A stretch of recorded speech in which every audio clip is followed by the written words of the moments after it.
Last Christmas, Clive laid an egg. I did. Clive's wheel lost its wheel and Clive got away. Hey, Last Christmas, I did a podcast with you, and then I'm gonna do that the again. very next year we're doing it Yeah. again. And next year I'll do it with someone special, which is you. Hello. Hey, There. Hang on. well, Let me just hello, listeners. Hello, post it for watchers, me. listeners. Uh, There we go. yes, Full of the some Christmas vomit for you. Christmas spirit. Hello, everybody. Welcome to the Christmas, a very special Christmas episode of the Magic Morning Wood. Yeah, All the lights are in the trees, and yeah, we've got some candy canes hanging on the. We decorated the wood. I yeah. got some It's so candy special. cane We've even both dressed up Christmas. stars. Yes, ho ho ho. Um, That's he, what that's what the pimp said. very good because he was counting his whole. He's counting how many he He's has. got Yeah, that's right. Yeah, so three of them. Yeah, right. Yeah, yeah. And yes, a small stable, but a regular income. right. Yes. So yeah. Okay. Yeah, Yeah. So anyway, so we are doing our special Christmas episode. How's it going, Clive? yeah, good. I'm enjoying the street walking, sex slavery angle you've taken early on in the Christmas podcast. Sure. Yeah. Yeah. The Hey, festive. nothing says Christmas like hookers. No, no, exactly. Yeah, everyone treat yourself to a hooker Yeah. this Christmas. Right. Yeah, Yeah. Hey, that's a uh the family ma- tradition. yeah, it's a married man's the Christmas present to himself, right? So Yeah, yeah, yeah. You fuck a hooker in a Santa outfit. right, Yeah. exactly right. So anyway, moving on.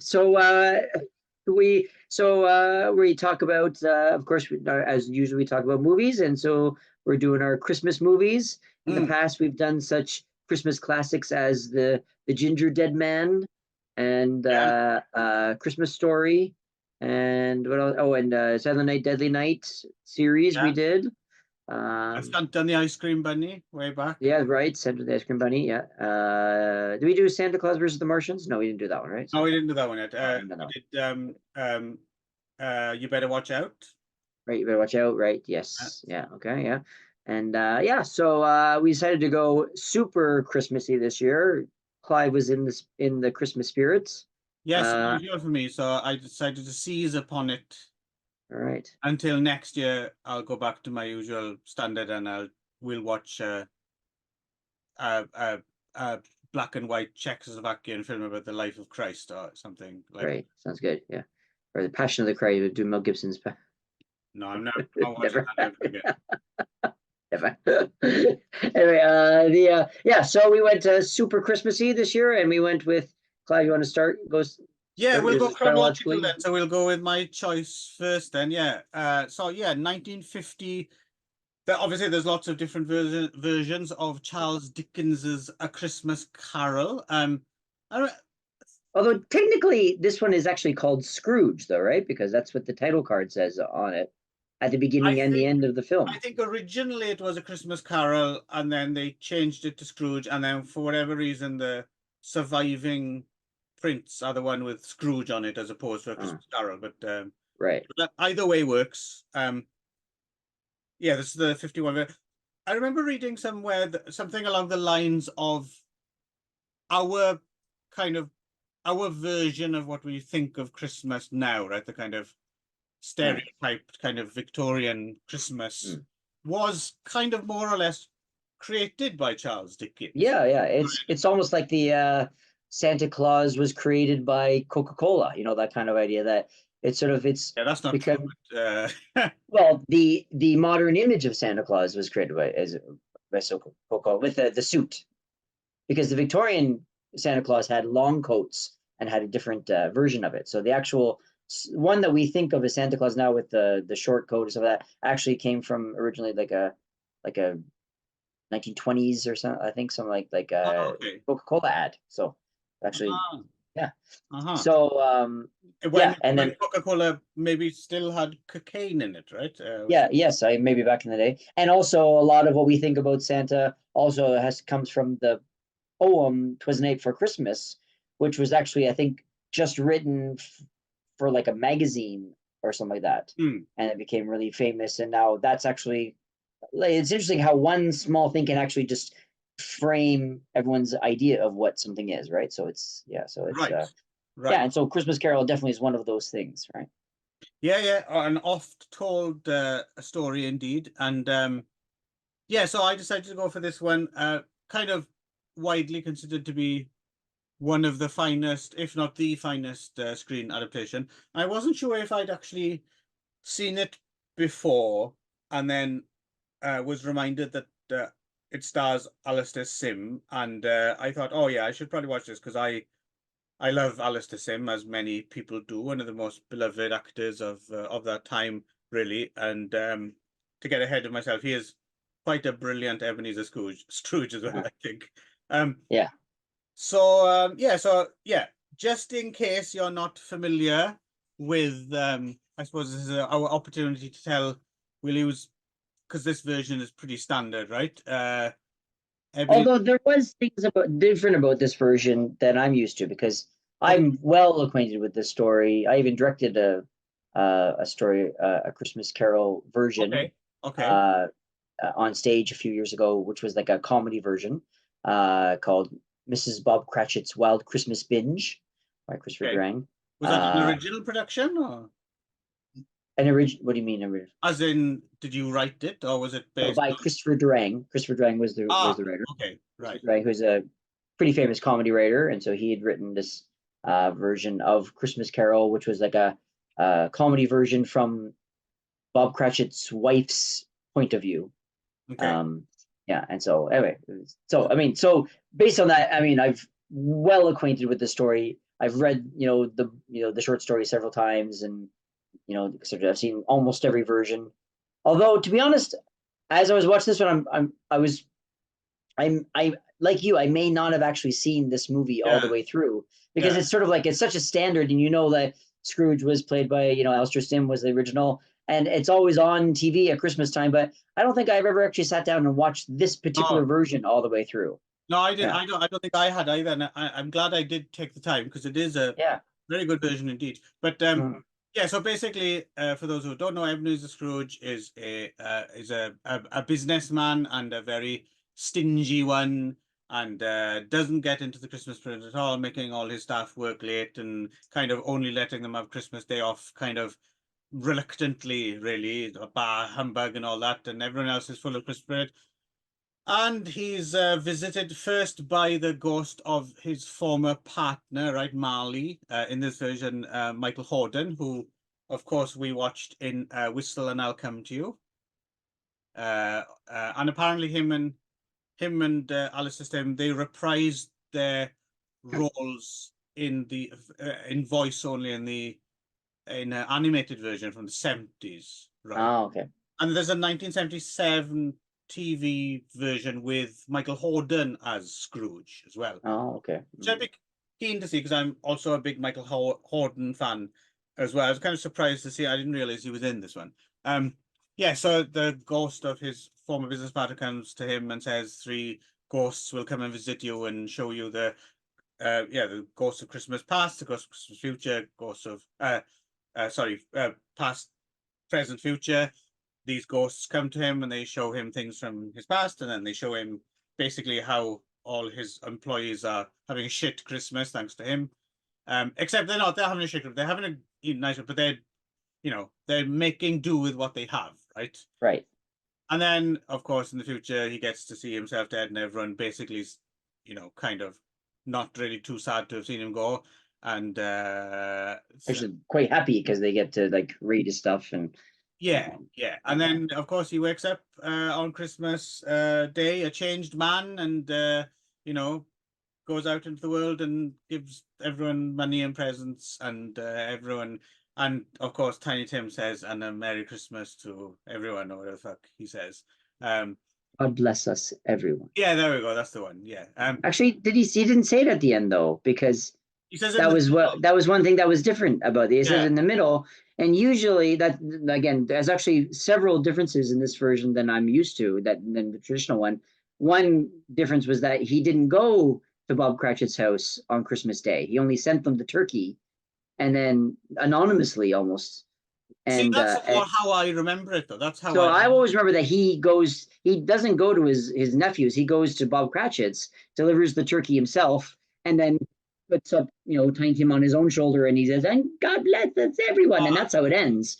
And that's usually, so many versions end that way because most people don't really care about his nephew much, so they care about Bob Cratchit, right? So yeah, For some reason, this version seemed very familiar to me, and weirdly, well, no, I suppose that's not exactly how it works out in our second film, but similar, because I suspect this must have been a big influence on our second film as well, because it even turns up on a TV screen, doesn't it? But well, obviously it was, yeah. So yeah.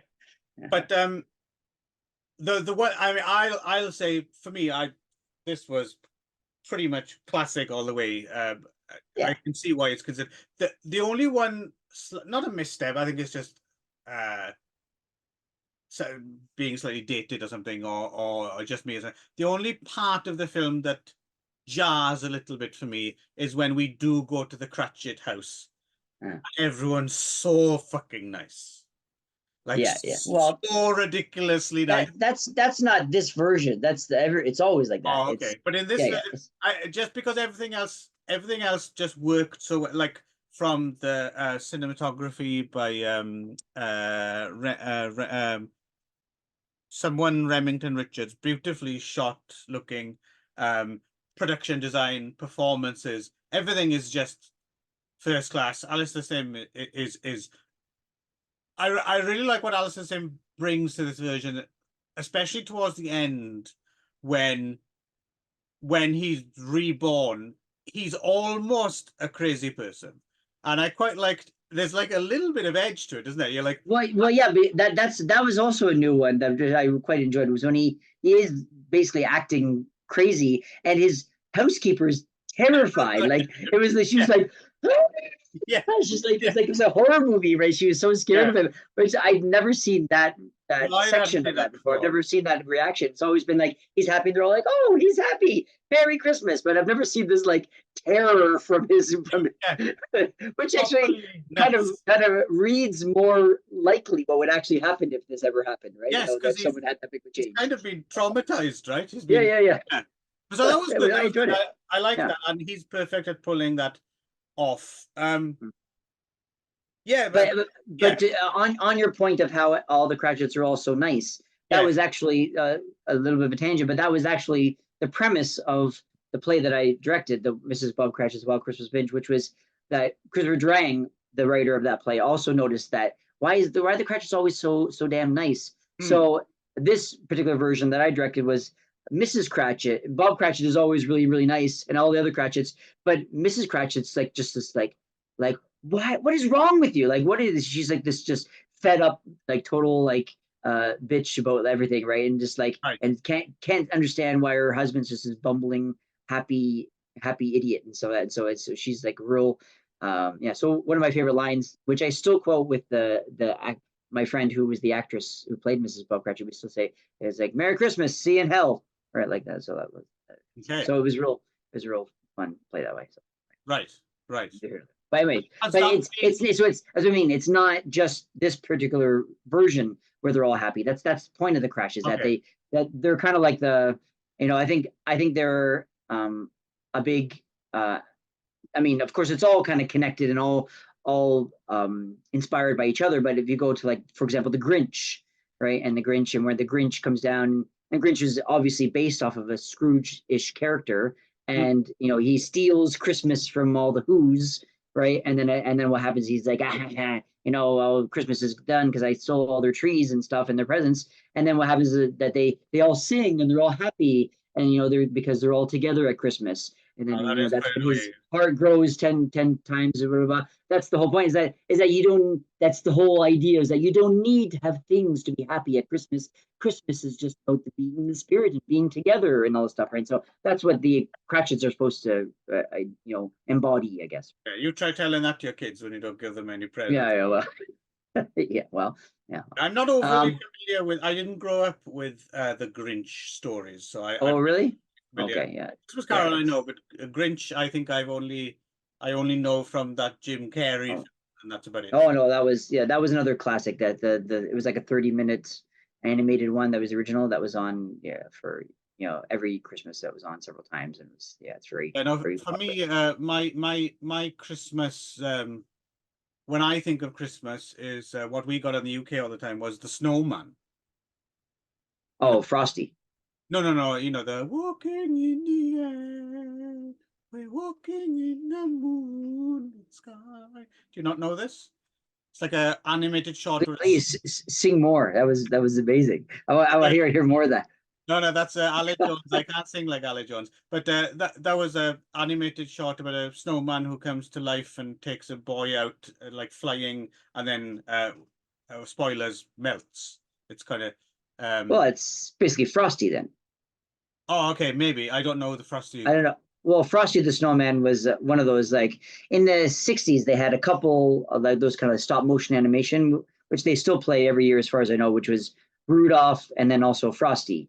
Okay, And so Rudolph was kind of the story of Rudolph, and expanded like with he goes and he beats an elf that wants to be a dentist, and so that right. And that was.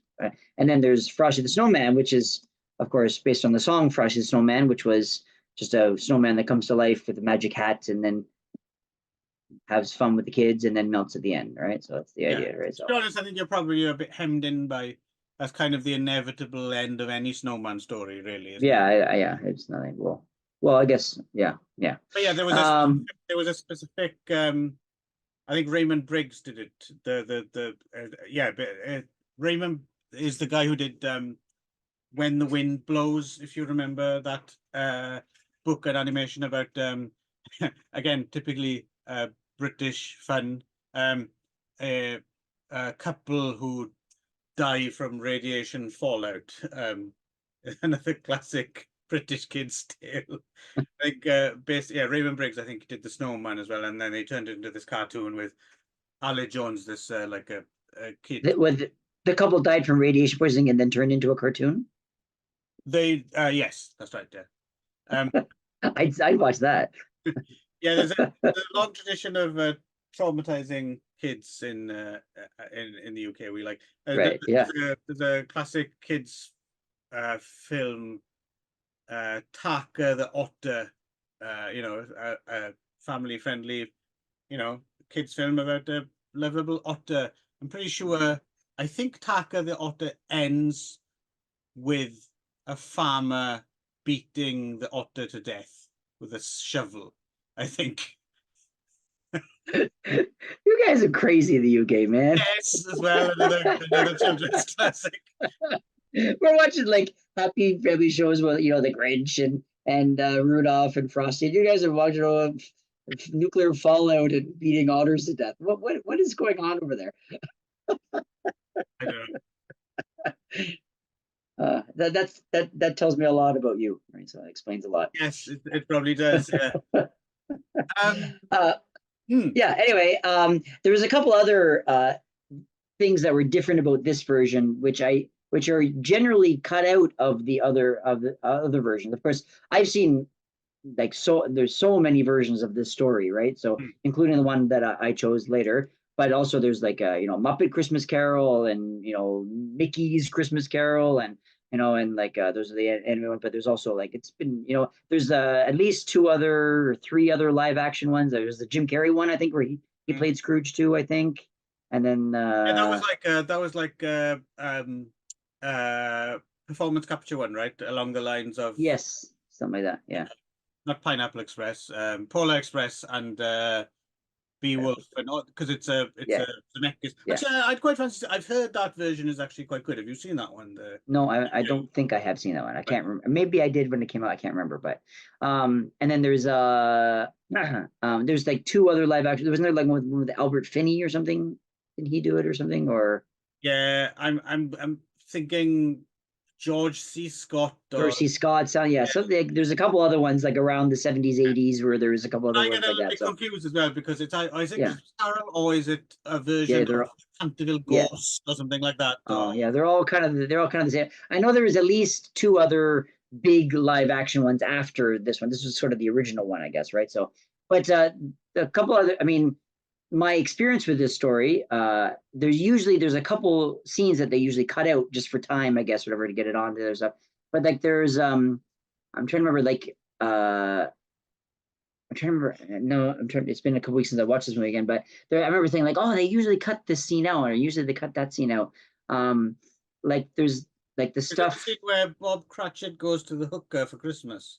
Yeah, that scene is usually cut. And complains And about you go, Mrs. Cratchit. and that's where they started the ho ho ho, right? So, Yeah, yeah, and where he had three hookers, right? And yeah, like that's this part usually got out. that's So, why his children are starving because he spent all his money right. on God hookers. bless us, everyone. Yes. Right. Yeah. And um, but like And that's where, of course, he got venereal disease, and he's got his nickname Scratchet right, Cratchit because right, he's yeah, always scratching himself right, in public after that. right, yeah. Yeah, But I mean, was there a scene where they visit? Was her name not Alice? Alice was the sister, right? The sister? No, I'm not who's that it? familiar with. No, like the one we just watched. Yeah, I still don't Yeah, remember there's. the names of the Oh, characters. okay, well, anyway, I think in the future, usually in the future, it's usually just um his servants going through his stuff and then his gravestone, the end, right? It's usually quite brief. But there's a lot more in that sequence than usual, where there was a lot to do with like where they saw his like his ex-girlfriend, what she's doing now. I think that was there too, right? That's your part Oh usually is yeah, cut out. Yeah, yeah, yeah, yeah. yeah. Because And then that's in the other one as well, isn't it? That we're going to talk about. yeah, well, that's in the other one, but not usually in these versions. Usually they don't talk about that. And then they also kind of like the stuff about like him taking. Usually, like there's like the Fezziwig stuff is there. Like usually it's like the Fezziwig was really happy, and Oh, no, to stop with that. We're not allowed to call them that anymore. the Fezziwigs. Yeah, no, that's Why? not the appropriate phrase. Okay, what is then? Never mind. Carry Sorry, on. I don't get it. What is it? It's fine. Someone will get it. Someone will laugh, and someone else will be offended. Ho ho ho! It's Christmas. It I'll tell you off is it air. okay? Yeah, I don't know. Anyway, the Fezziwigs. I don't know. Mr. Fezziwig is his ex-boss when he was young, right? And sort of taught him the ropes. And then usually that's the end of the Fezziwig sequence. But this one actually shows him buying out Fezziwig and like putting him out of business. Like that part is never usually in, right? So that's like there's a couple little extra little things that were there that Right, right. usually are skipped over, right? So I appreciated that it was a little bit more of an expanded version of a kind of an oft told story. So yeah, and of course it was beautifully shot. Yeah, Everything, all the pieces were there, little clipped bit along. creepy as well. The ghost bits are Yeah, a quite little bit, yeah, a little bit creepy. Yeah, they tried to go for the ghost thing. I guess that's what you guys do in the UK, right? It's all about ghosts at Christmas, I guess, for some odd reason. I don't know. Yeah, yeah. Written by Noel Langley, most famous, I guess, for being one of the main writers on the 1939 Wizard of Oz. Oh, And speaking of Charles Dickens, he also directed a version of the Pickwick Papers the year after this. And speaking of directors, it was directed by Brian Desmond Hurst, which is not a name I knew. I don't think I've seen anything else, but because I assumed because it's a 50s, beloved classic. When the director's credit came up, I thought it would be it would be a name I might I mean, I know it wasn't. I know it wasn't David Lean or Michael Powell or Corda, but I thought it would be one of those names. But then Brian Desmond Hurst, I had no idea who that is, and I looked at his filmography, and I don't know anything else he's ever done. But he is the director of what is probably widely regarded as the best film adaptation of A Christmas Carol, and I right. have no reason to argue with that. Yeah. Interesting people in the cast as well. Mervyn Johns, George Cole, Jack Warner, who had just been in The Blue Lamp and would carry on being Dixon of Dock Green on television for years and years and years. Hattie Jakes is in it.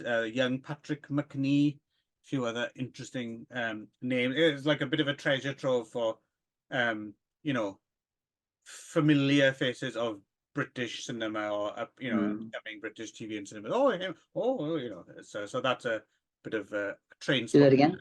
Oh, train spotting activity you can do if you so desire. And yeah, no, lived up to the reputation. Glad I watched this one. Um, I I had a quick look. The colorized version doesn't look very well Oh. done.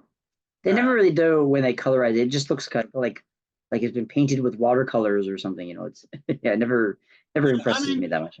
there's some I do like. I'm not as anti-color as some people are like. Oh my God, how what an outrage, you know. And I'm not like that. Like some can be quite well done. Rarely, but in this case, no. I think it's black and white's the way to go, right? I'm not saying that things should never be colorized or whatever, but I just usually I find it not that useful or well done, right? So yeah, I Yeah, can yeah. I accept that. mean, they usually do something that doesn't like the classic example is like the terrible colorized version of Night of the Living Dead, right? So Right, exactly. that doesn't work at all, right? Right.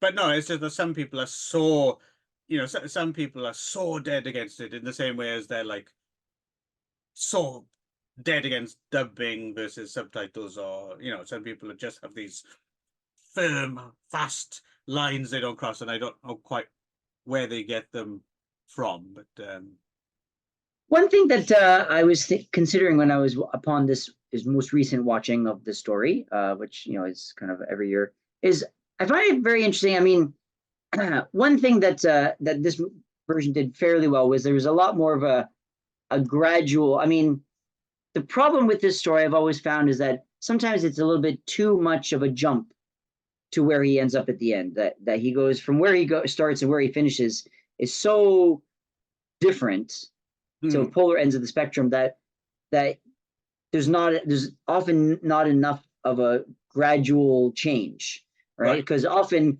when you get to the Christmas past stuff, he's still like, who cares? And get to the present stuff, he's like, and then it's the future. He goes, I'm gonna die. Oh no! And then he changes. So I've always found it a little bit too, like the only thing that really changes him is the threat of his own death, Yeah. which I thought was kind of cheating a little bit. You know what I mean? So because I'm like, well, he obviously knew he was going to die soon. He's already an old guy, right? So I always thought it was sort of like, well, that's it. I mean, he has only when he's threatened that he's going to die does he change. So, but this one I thought did a lot better of showing more of a gradual change.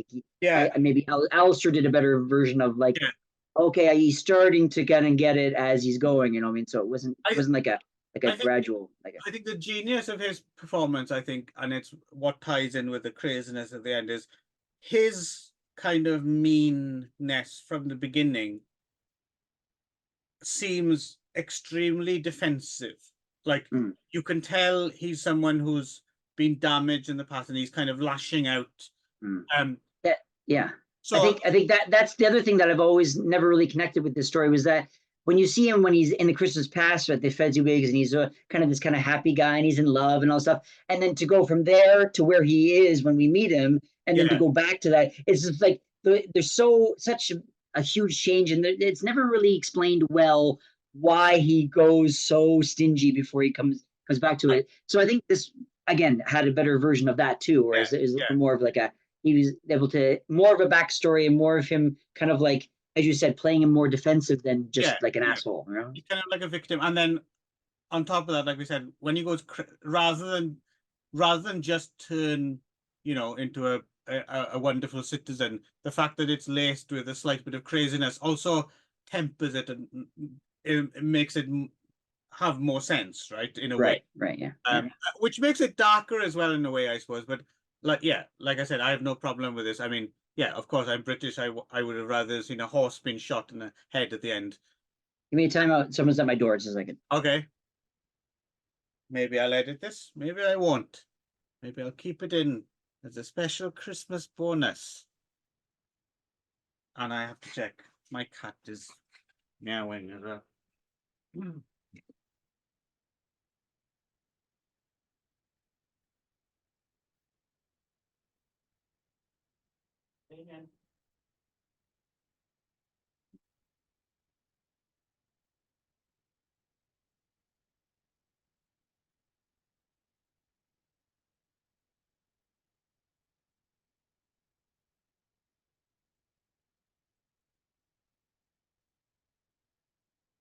Maybe the ghost of future Christmas is visiting Ron.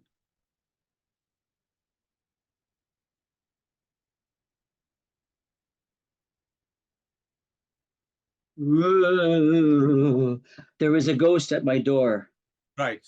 and When I've just visited myself in the past, and I still decided that I still hate Christmas.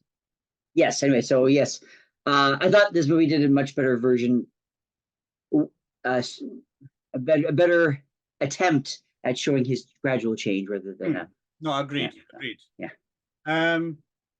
Right then. Okay, so yeah, there we go. I think we are both impressed by the 51 Christmas Carol or Scrooge. So onwards we jump 37 years, and tell us what you chose then, Ron. Yes. So when you told me that you went full Christmas Carol, or Scrooge, depending on what you think it's called, I decided to go with Said the he with same. disdain and disbelief at my Yeah, explanation from earlier. right. I decided to go with a updated version that was basically obviously fully inspired by this story and this movie specifically, and the 1988 comedy version, Scrooged with the D. The Right? alleged Scrooged. comedy Scrooged. So Starring. was it not a coincidence? I thought you'd already chosen this ready to go, and then we just happened to both choose. Well, this movie is always kind of on my list of holiday movies, and it was like a longtime favorite of mine. And when you picked Christmas Carol, I was like, oh well, I'll just go with that one because it properly ties up together. So I think they're in like nice package together. So. Right, right. So directed by Richard Donner of this first Superman movie fame. Made this between Lethal Weapon films, right? Right, yeah, right. And written by Mitch Glazer and Michael O'Donoghue. Are they SNL people? Perhaps, yeah, Right. maybe. And apparently Elaine May had a last minute Oh, did she? Okay, yeah. Polished it a little bit. Yeah, I think at least Michael O'Donoghue was a Saturday Night Live person. Yeah, I think they are. I think Yeah. they circle that, I think. Yeah. And starring Bill Murray and Karen Allen. Also John Glover, John Forsythe. I like John Glover. Yeah, Bobcat Goldthwait. Carol Kane, and David Johansen. Robert Mitchum. Robert Mitchum, yes, Robert Mitchum. There's a all-star cast in this one. Michael J. Pollard, who I always really like. Michael J. as Herman. Miles Davis, isn't it? Miles Davis, yeah. Alfred Woodard. Jamie Farr, Robert Goulet actually shows up. Buddy Hackett as Scrooge. And the Solid Gold Dancers. And so you go there, Lee Majors, Brian Doyle Murray. Actually both of Bill Murray's brothers, Brian Doyle Murray and the other guy, I forget the other one who plays his brother is actually his real life brother. His name, but Mary Lou Retton. Lee Majors, I forgot, that was the one bit that I laughed at. That was funny. Yeah, etc., etc., etc. So lots of the night the reindeer died, right? Yes, yeah, right. So as well as lots and lots and lots of character actors from the late 80s. So so this is an updated version of A Christmas Carol, where instead of a businessman, he's the CEO of a TV company, of a TV station. I guess he's a TV station CEO, head of programming, and he is like Scrooge, quite stingy and quite much an asshole.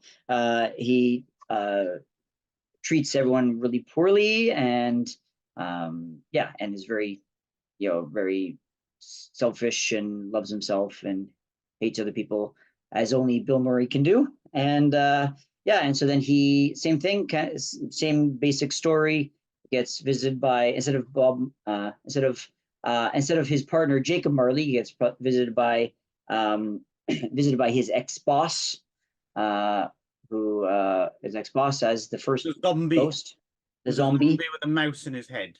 and a golf ball. Yeah. And yeah. I remember that bit from seeing this when I was a kid. I remember the mouse coming out the head. Right. Yeah. And I saw this. And that was Robert Mitchum, right? No. No.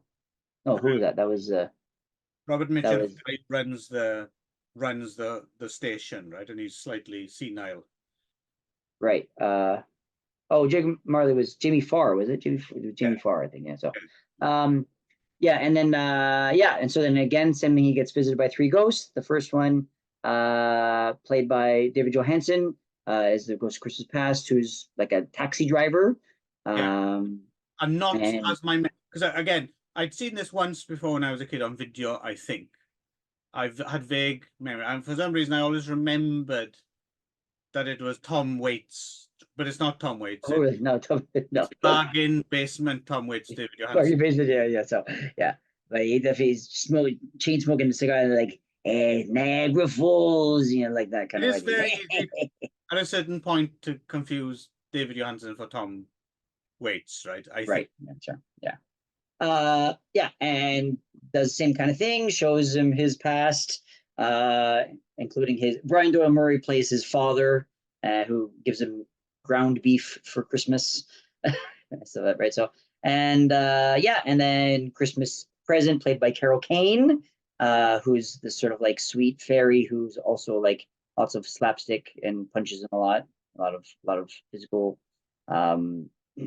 Three Stooges-esque humor. That's the most disappointing bit for me was when, because I like Carol Kane. I think Carol Kane's a riot, and yeah, that is that it. Just she hits. Oh, really? I love that part. My favorite. I still say to myself is like, it's that. That's like one of my favorite. Yes, I don't know. It's when I was 11. I loved that line, and so it stuck with me. And and then Christmas Present, Christmas Future, you don't really see. It's just like a deathly figure, and then with like a TV screen as a face.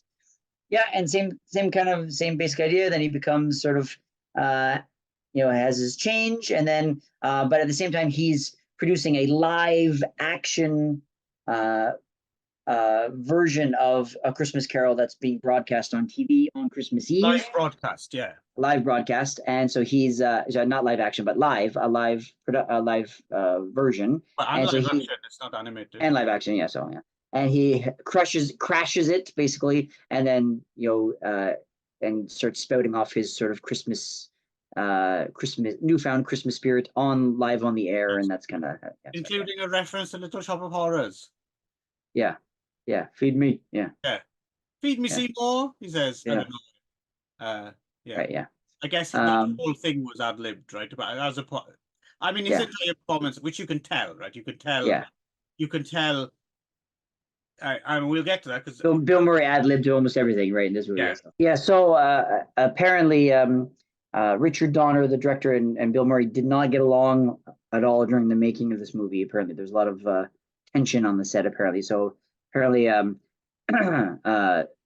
so apparently, Bill Murray basically ad-libbed almost the entire movie, and Richard Donner was like trying to stop him, and then they kind of clashed a lot apparently on that kind of thing. So, but it's and him and Bill, I think, apparently didn't like the way it was edited and thought it could have been good, but he himself is sort of unhappy with the result. But so what'd you make of Scrooged on your second outing? I'm guessing you didn't like it that much. Well, I didn't dislike it necessarily. I thought it played out okay. It wasn't boring, and overall, I would say I felt favorably towards it. But the main problem I had with it was it's not funny. Like everything else is okay, but it forgot to be funny. And there's like the bit with Lee Majors, that's quite funny. I laughed when he puts that waiter out and says, "I thought you were Richard Pryor," but that's not really an appropriate joke for this film necessarily. But then the rest of it was just like I could see people trying to be funny, but there's no jokes. There's nothing like I quite enjoyed Bobcat. I always enjoyed Bobcat Goldthwait. But I don't know. There's just no joke. And Bill Murray's really, really floundering in this film. I thought like he keeps doing these things where like he tries to make his delivery of a line like funny in lieu of there being a funny line, and it just seems like, well, it seems a lot like SNL does to me sometimes, which is just people like, no, well, we've only had a week to write this and it's not really funny, but if I deliver it in a funny way, then that'll be okay, or stuff like that. I'm thinking, what the fuck are you doing? Like do it properly. Like I don't know the ins and outs, but I suspect I would be on Richard Donner's side here. Yeah, and Bill Murray, again, Bill Murray is like my problem with Bill Murray. He did a lot of this. He did this a lot of playing the creepy slime ball role, and I never bought it because he doesn't seem like a proper asshole to me. Like, do you know what I mean? So I never buy Bill Murray in this mode, but for some reason it seems to have been popular for him to do this, right? And I don't know why he never convinces me as someone evil. So I never buy into his mean Scrooge, if you see what I mean. I could just be in general, everything he does seems so self-aware, like really he's a really self-conscious performer, isn't he? Which works fine for some things, but yeah, I think he's a better straight actor than he is a comedian. I don't think I've ever found Bill Murray. I like Bill Murray. He's likable, and therefore sometimes that transforms into comedy if it's in a well-written comedic vehicle. But he's not funny. He's likable, but he's not funny. Do you know what I mean? Like I can't imagine going to a party and Bill Murray being funny. Like he'd be charming and you'd enjoy talking to him, but I can't imagine going, Bill, great, hilarious. Like it just doesn't strike me as a funny man. I know that may be going against the grain somewhat. But I didn't mind it. I didn't mind it. There's a few things. I thought Karen Allen was slightly badly cast. I don't think she fits that role. And plus, I didn't buy, like, if he's a hyper, he's supposed to be this 80s kind of coke snorting, I mean, doesn't do that kind of dating supermodels asshole guy, right? So I didn't buy, as soon as Karen Allen turns up, you're thinking, why would he, in asshole mode, why would he be pining after this very kind of plain looking, boring woman, if you see what I mean? And it's a difficult thing to get the casting right, because it has to be someone who is, yeah, I don't know. Karen Allen's an odd choice for this role. I don't think it quite worked. Other than that, yeah, it was okay. It wasn't annoying, but like I said, not funny. Oh, there was one other gag that was quite funny, was when he's in the it was quite interesting as well, because it's a difference between how time has everyone's got clued into Donald Trump now, whereas back in the day he was a joke in New York, right? And now he's a joke. But there's that where he ends up in like the sewer or something, and he says, "Where am I?" Trump Tower. And I thought, oh, that's interesting. So in 1988, if you were a New Yorker, you were already clued into him being a total huckster and his properties being fucking not as advertised, right? And Right. now everyone in the world knows that. So I thought that was interesting how time had caught up to it, right? But yeah, there we go. I think that's me done for now. I obviously you do find it funny. Yeah, I almost completely disagree with you on almost every point. So yeah, Well, that wouldn't be the yeah. first time. I mean, I do believe that it may have a lot to do with culture. I think Bill Murray is very much, as you point out to like in Saturday Night Live and stuff like that, I think it's very much an American style of humor, and at least a North American style of humor. I think, yeah, I don't know. I mean, I've never talked to many other British people, but I feel like this style of humor doesn't really play well in the UK. I'm guessing. I think it's you know it's a different kind of humor, right? It's very. I mean, there's a difference between British humor and North American humor, and I No, think no, there this is very definitely North is. American in its humor. I think so. It definitely is. But Bill Murray's, because I think Bill Murray seems to have a good reputation everywhere, regardless. I think he's believed in the UK as well.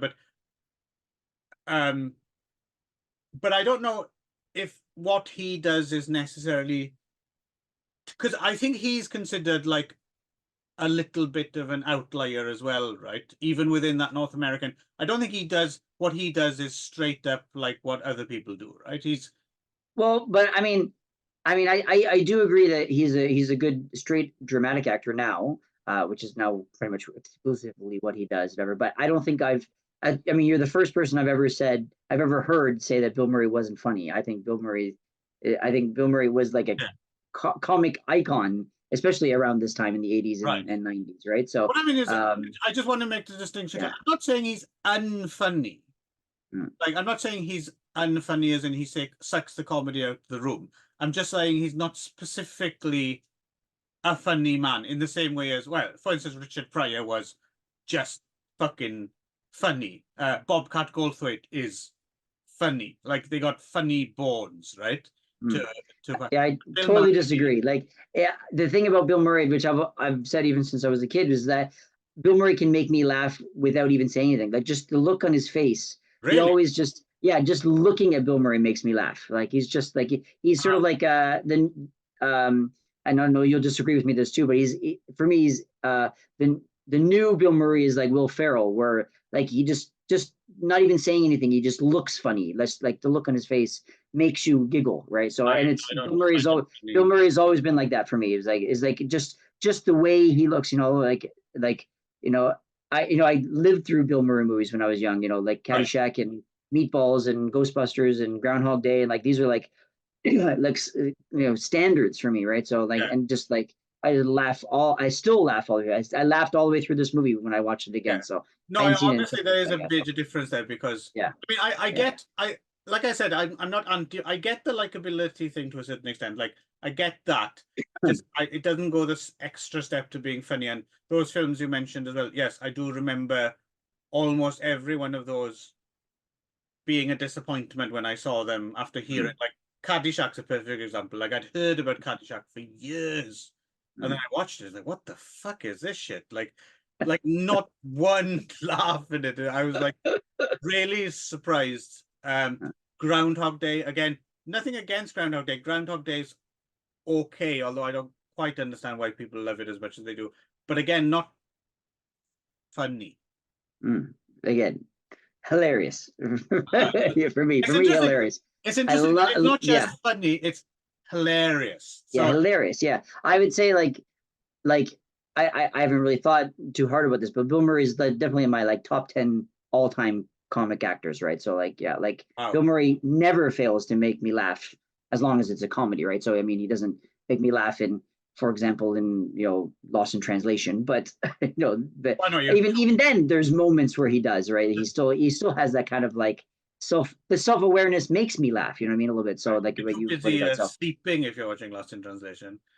yeah, yeah, but But I mean, for example, right? So, or what was the all that the Wes Anderson stuff that he does now, which he's like, oh yes, well, that he's suits him yeah, though because yeah, it's very self-aware and self-conscious. yeah, That's why right, they right, make such a good pair, those two, I think. right, yeah, yeah.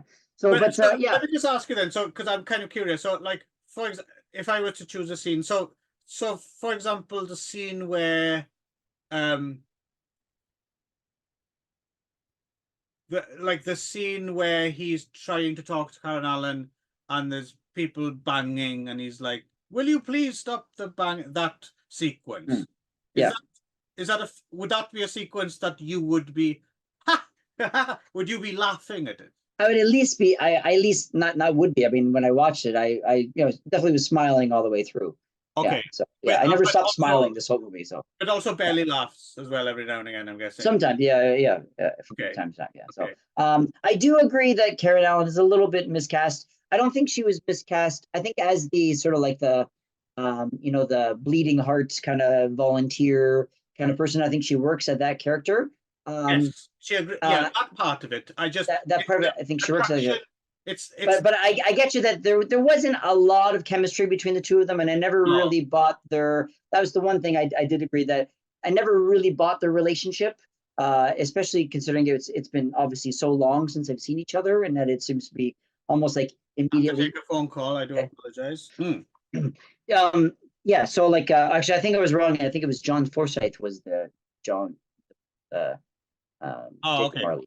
Yeah, John Forsythe. Yeah. So. He's funny. Yeah, I mentioned earlier. John Glover. John Glover. He's funny. Yeah, John Glover. Yeah, is the yeah. Speaking of people who make me laugh as soon as they're on screen and don't do anything, John Glover for me. John Glover. Yeah. Yeah. I don't know. I remember this being one of my favorites. It was like for years I would say this was like my top 3. It was like Christmas Story, National Lampoon's Christmas Vacation, and Scrooge were my top 3 favorite Christmas movies. And so for years I'd say that. And I actually haven't seen this movie in years, but I'd still say it's in my top 10 at least, right? Because I really enjoyed it all the way through. I still enjoyed it. I think much like Alistair Sim carries A Christmas Carol or Scrooge, whatever you want to call that movie.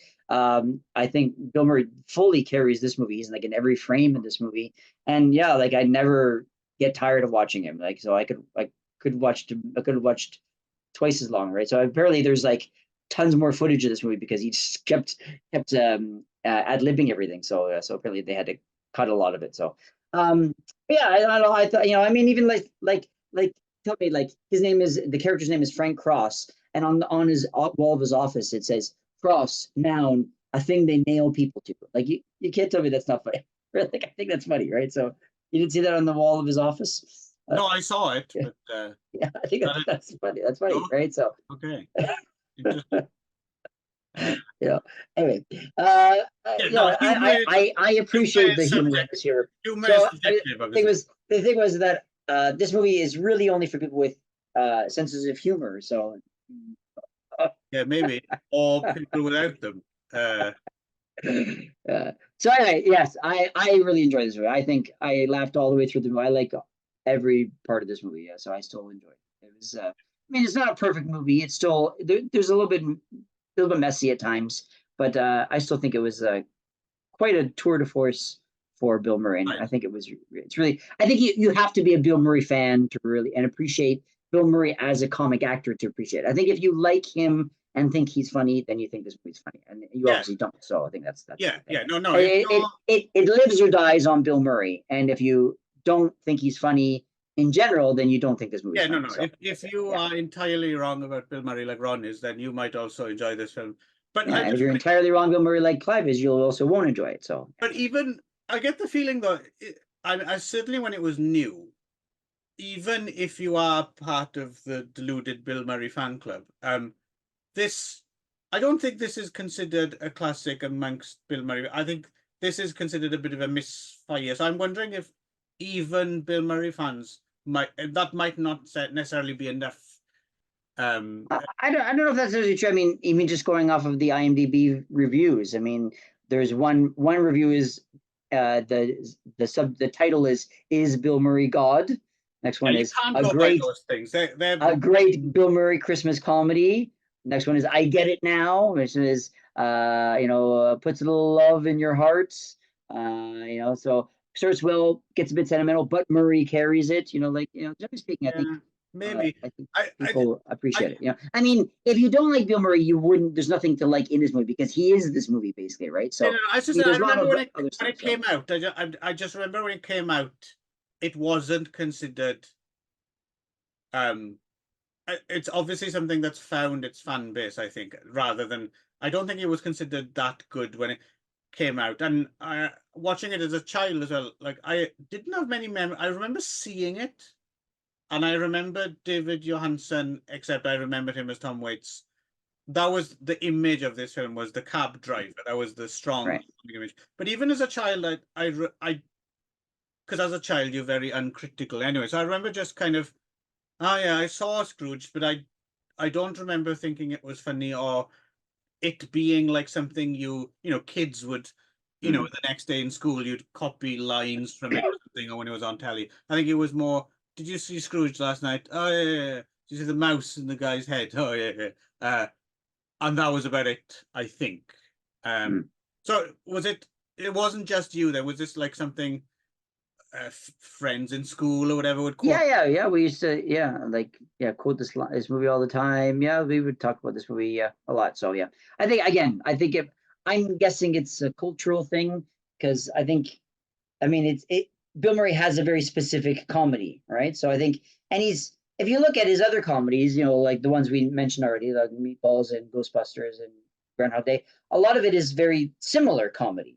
Like it's very much Bill Murray's comedy, right? So, and I think you either like it or you don't. I think that's really comes down to, right? So, I Meatballs, mean, like, and you said meatballs. like you don't buy him as the asshole, but I mean that is literally what he does a lot. I mean, his character in Ghostbusters, his character in the Groundhog Day, the whole thing is like him doing the asshole character, right? So that's kind of almost his shtick sometimes. So if you don't buy him as doing that, then you would never buy anything he does, right? So I think he does it quite well. I like his sort of like his kind of mean guy, but with a little bit of a wink to the audience that he's not that mean, or he's redeemable. Yeah, He's that funny. might be the He's problem. kind of like almost exaggeratedly mean, right? To the point where But clearly not like, because his character in this isn't it like when he's in Scrooge mode, I don't remember him saying anything or doing anything that I thought, apart mm. from sucking Bob Got. But everything else is just like, there, that's fine, that's right, that's good, yeah, it's nonsense. It's Well, he's given,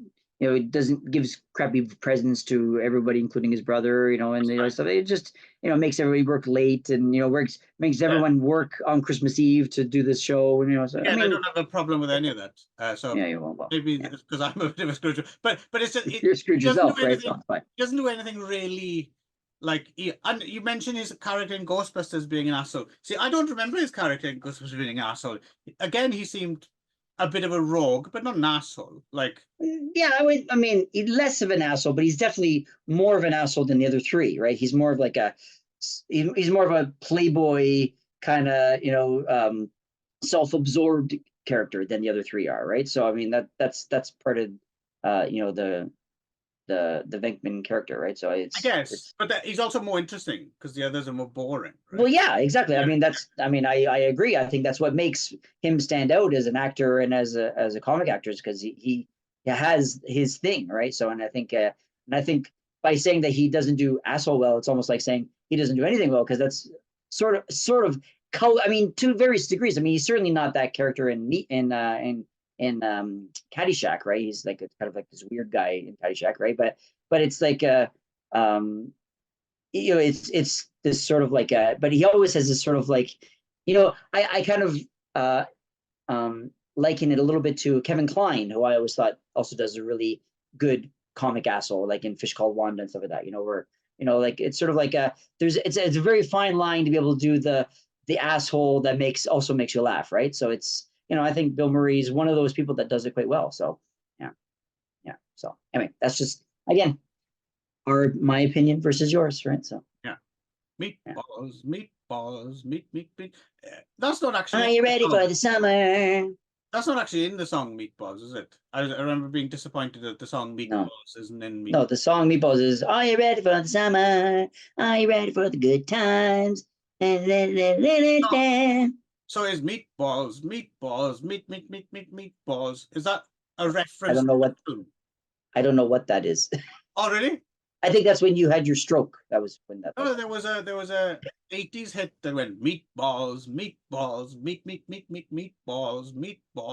I always assumed it was from the film, but I don't think it is. Maybe it was from an ad for Meatballs. No, it was a pop hit, but I can't remember who sang it. Well, there was Fish Heads. That sounds similar to Fish Heads. No, because Fish Heads was a comedy thing. Meatballs was like fairly straight. Yeah. A song about meatballs was straight. I don't know if it was about meatballs. Just the lyrics were meatballs, meatballs. Sounds like a very straight song. Yeah. Or it sounds like something maybe Weird Al would do. But anyway. It wasn't a Weird Al thing, though, I don't think, because you would know if it was Weird Al, wouldn't you? Yeah. Because that's another unfunny man that you like. Right, so off we go. Merry Christmas. Ho, ho, ho. Ho, ho.